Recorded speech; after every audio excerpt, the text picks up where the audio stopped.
Se algum dia te falaram, ei, não estuda por nenhuma questão do ITA porque ITA é uma coisa e nem é outra coisa, então não vai misturar as coisas. Bom, vou te mostrar aqui uma questão que caiu no Enem e que caiu também no ITA. E se eu te disser que também tem num livro de ensino superior de onde muito provavelmente tiraram a mesma inspiração? E o livro de onde provavelmente se inspiraram para poder fazer a questão foi esse daqui, de Física, Fundamentos de Física, Gravitação, Ondas e Termodinâmica, do Halliday e Resnick, junto com Joe Walker. Agora vamos entender o que é este trombone de Kink. Faça de conta que nós tenhamos uma fonte sonora que está emitindo esta onda sonora representada por cristas e vales que estão relacionados às ondas de compressão e de rarefação do ar. Tendo uma única fonte, a gente aqui está observando uma única onda.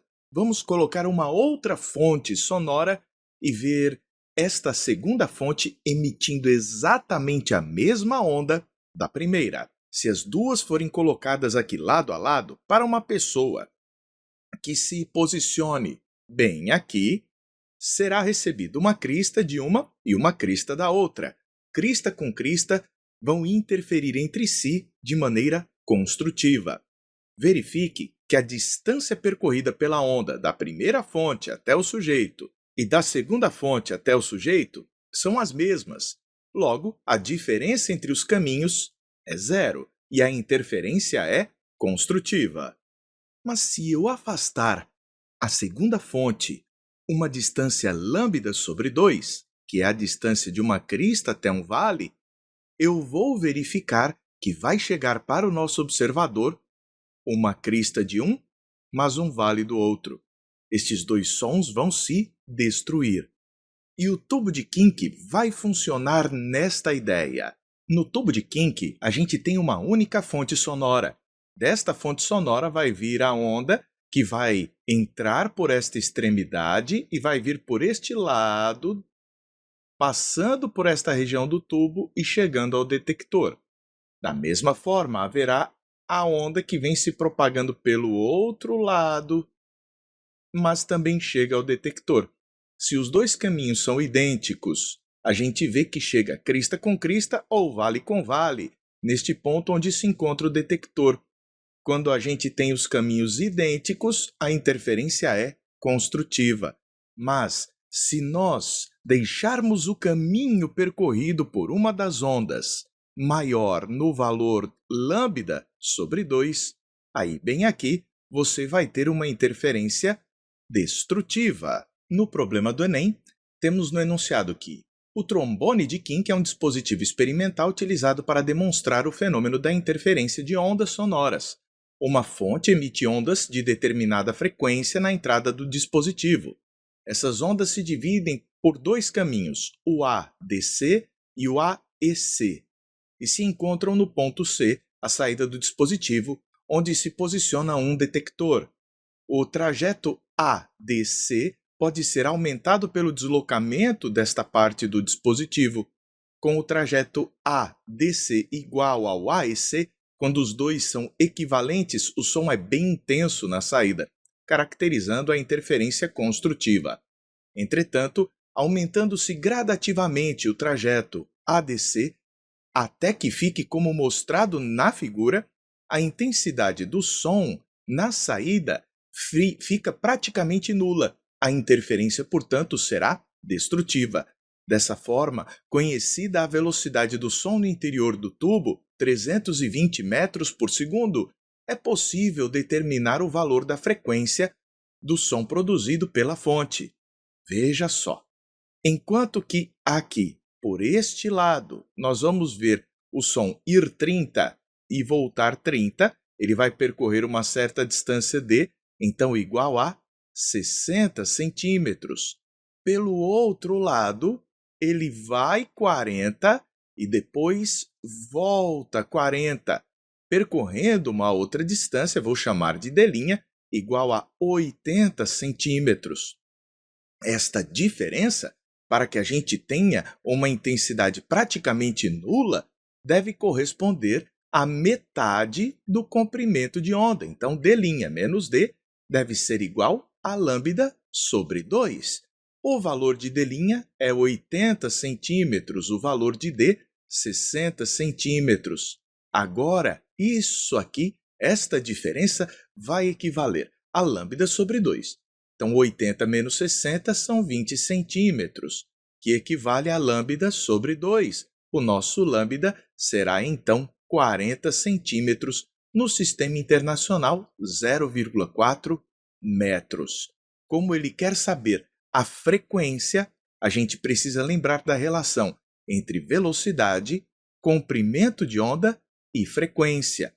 Isolando o f, você encontra que ele equivale à velocidade sobre o comprimento de onda lambda. A velocidade, 320 metros por segundo. E o valor do comprimento de onda que a gente encontrou aqui foi 0,4 metros. 32 dividido por 4 é igual a 8. Então, nós vamos ter aqui o valor de 800 Hz. E a alternativa correta, C de casa. Será que lá no ITA foi muito diferente? Vem ver. O som produzido pelo alto-falante F, ilustrado na figura, tem frequência de 10 kHz e chega a um microfone M, através de 2 caminhos diferentes. As ondas sonoras viajam simultaneamente pelo tubo esquerdo de comprimento fixo e pelo direito, cujo comprimento pode ser alterado movendo-se a seção deslizante, tal qual um trombone, e a gente vê que as ondas sonoras que viajam pelos 2 caminhos interferem ali no ponto M.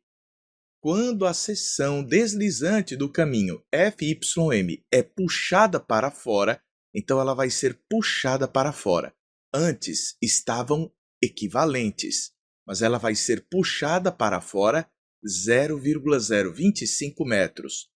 A intensidade sonora detectada pelo microfone passa de um máximo para um mínimo. Então, vai da situação em que nós tínhamos uma interferência construtiva para a situação em que teremos uma interferência destrutiva. Mas, olha que interessante, vamos supor que daqui para cá a gente tinha uma certa distância B. O caminho que a onda vai percorrer daqui para cá, que eu vou chamar de D, é 2 vezes B. B para ir e B para voltar. Lá do outro lado, inicialmente também seria isso. Mas como a gente tem aqui o objeto deslizante, na hora que a gente deslizar, como disse o problema, 0,025 metros, isso vai aumentar tanto lá em cima quanto aqui embaixo também, 0,025 metros. Então, o caminho que se vai percorrer ali pelo outro lado agora está maior. Vou chamar esse caminho de D', que vai ser os 2B de antes, mas agora a gente vai somar aquele ali em cima 0,025 com este 0,025 de baixo, ou 2 vezes 0,025 metros. A diferença entre o D' e o D, quando você fizer este menos aquele, vai ficar o 2 vezes 0,025 metros, porque 2B vão cancelar com aqueles 2B ali do outro lado. Fazendo esta conta, nós vamos encontrar que esta diferença de caminhos, que nós já sabemos que deve ser lambda sobre 2, vai ser 0,05, né? Então, 0,05 metros é o nosso lambda sobre 2, o que significa dizer que o nosso lambda vai ser 0,1 metros. Então, o comprimento de onda é este. Mas se pergunta a velocidade do som no interior deste tubo. Conhecendo o lambda e a frequência, a gente encontra o valor. O lambda, 0,1 metro, e o valor da frequência, 10.000 Hz. E quando nós fazemos 0,1 vezes 10.000, nós encontramos 1000 metros por segundo aqui, e isso se encontra na alternativa C de casa. Veja, a mesma questão, o mesmo raciocínio. E você, então, pode confiar quando um bom professor disser para você: olha, essa questão do ITA é interessante para que você estude para o Enem, porque da mesma forma que caiu no ITA, também caiu no Enem a mesma questão com o mesmo raciocínio. Gostou do nosso conteúdo? Deixe o seu joinha. Quer aprender física comigo? Então faz o seguinte, conheça a minha plataforma, o link está na descrição do vídeo. Um forte abraço e até a próxima. A gente se vê.